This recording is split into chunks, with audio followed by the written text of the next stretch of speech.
Right YouTube, thought I'd do a brief update just before Christmas 2012, just show you a few little things that I've been doing, nothing huge. This side hasn't really changed, station's still there, got a bit more rolling stock out, just had a bit of a tidy up here tonight.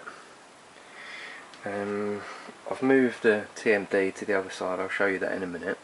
And in there's going to be a raised, almost like an industrial yard. Give me opportunity for lights and parking and embankments and stuff.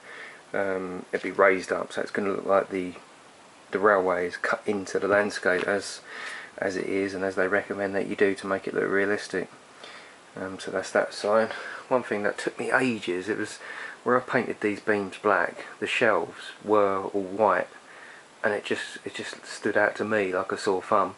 I mean, other people come up here and say, what have you bothered doing that for? But to me, as part of the whole room, so I took all the shelves down, painted them all black, painted the bracket the same colour as the red that I've done the wall, and just when you come up here, it doesn't stick out like a sore thumb basically.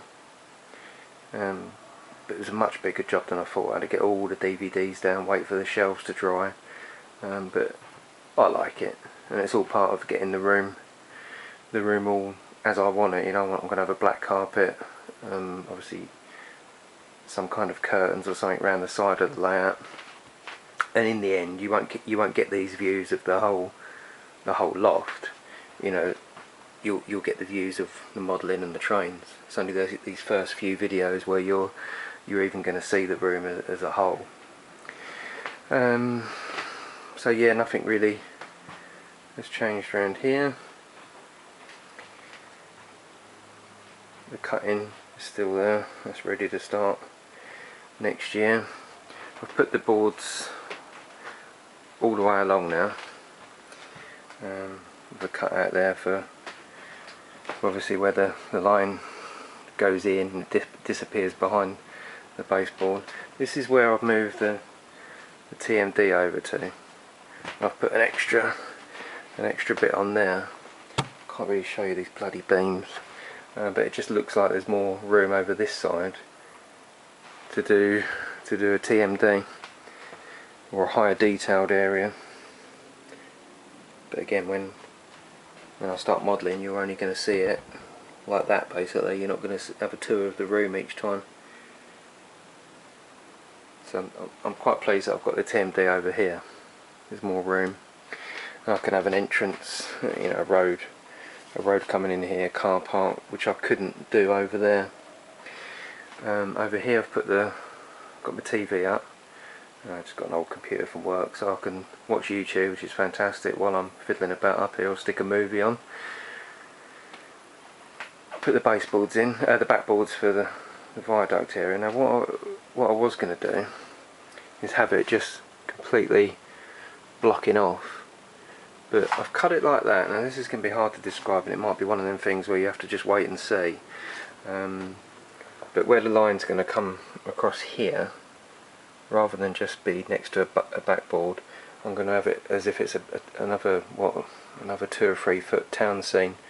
I'm going to keep it dark down this area, and there's going to be obviously a town scene. There's going to be opportunity to have all lighted buildings and stuff, and that's going to be the same on the other side as well. I don't know if I've described that properly, but you may just have to sort of wait and see. Again, I'm just trying to utilise as much space in the loft as I can, as I'm not scenicing that bit behind. So yeah, I was messing around with my diorama when I was putting the decorations up, and I got a can of snow spray, just messed about with it really. I thought it'd come up well considering it's just a can of spray, but if you watch my channel you'll know that I am going to have a snow section, and I think it's going to be that viaduct. I was just messing about with it. Looks alright considering, I thought. Spray it on there, just wipe it on. Obviously I wouldn't be using that, but that was just me messing about while I was tidying up. The other thing that I have done, which I've been spending the last sort of 2 weeks on, As you know, my little boy, he's got a railway, and I've just built a scenic area for Christmas. He knows nothing about this. There's one thing about model railways he likes, and that's watching the trains go in and out of the tunnel. His granddad, my father-in-law's got a model railway, and the bit he just loves is watching the trains disappear inside the tunnel. So he hasn't been up here for, this has taken me probably about, I don't know, probably 7 or 8 hours in total. But he knows nothing about this at all, and I'm going to put some wrapping paper over it Christmas Day, and he'll come up and he'll love it. I mean, you know, of course we've got in all the standard stuff you can buy, you know, toys and stuff for a kid of 4, but this was my sort of personal present to him, if you like. But it's alright, I'm quite pleased with it. It's got all the detail in it. I can't make it do too detailed. He's 4, don't forget. And I don't want him to start feeling guilty or anxious if he breaks apart on it. But yeah, I mean, I've got a little bit more to do around there. It's not 100% finished. And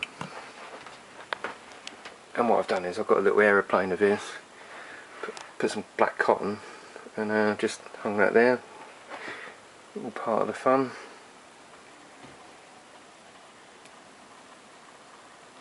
But yeah, I'm more than happy with it. It's got all the contours and stuff, and it was just nice to do a bit of scenic work, really. Obviously I ain't at that stage yet on mine, and it was nice to get practicing again. But he's going to love that. You know, I can't wait to show him that. And we've got him a little Thomas for Christmas as well, a little Thomas train. So I'm going to say, oh, let's go up and run it on your railway, and then put some wrapping paper over this side, and that's my little present to him. The trees aren't very good. I've got a bulk buy pack of trees. They're okay. They're alright. They're nothing special though. I don't think I'd buy them again to put on the main layout. They're not too bad, although they're a bit European. And it is a bit dark in here, so you can't see every bit of detail. But yeah, I quite like it. It was just nice to practice a bit of scenic again. And the old trains look good, coming in and out. And what I've done is, I don't know if you can see it, but no, you can't see it at all. I've left an area where you can put your hand around. You can't see it. So if it does get stuck in there, I can go around there and get that. And I've just painted the rest of the board grey because it was all messy with where I've been doing it. But he's just going to love that, and that's my present to him from me. So that's it really. I think this, well, 100% this will be the last update of 2012.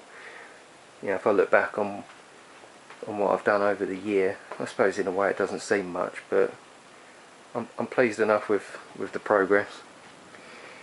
You know, when I look back on my own videos, it just shows how much I have actually done, even though I haven't got a fully working model railway yet. But that's alright, I'm in absolutely no rush to get it done. But I'm glad the TMD's over here. It's going to be quite nice, and we can always finish it off with some kind of embankment there, or maybe even a much more gradual slope, and then the town scene will be all around here. So that's it. So I just want to wish everyone a very Merry Christmas, and thank everyone over the year who's given me advice, and all your comments from all my subscribers. I'm just over, I think it's 215 now, which I didn't notice, and I looked the other day, I was like, oh wow, that's fantastic. So thank you to everyone that's subscribed, and Merry Christmas and Happy New Year. Thank you, see you later.